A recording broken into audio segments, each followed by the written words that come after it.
Ay. Kawalaan niya nila ako. Ting. Yabe na kayo. Naked. Ito yan. Ay. Ay. Jigsya.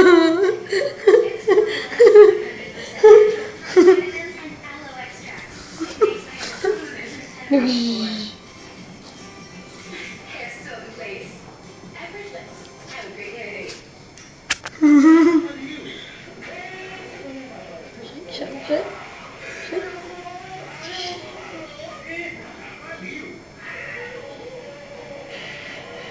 Go na.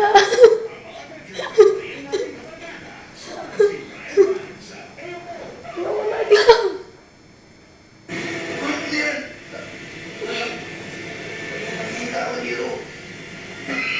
Apektado din siya ng askuman. So, ibig sabihin, iisa lang ang pinanggalingan ng mga tao may kapangyarihan. Posible,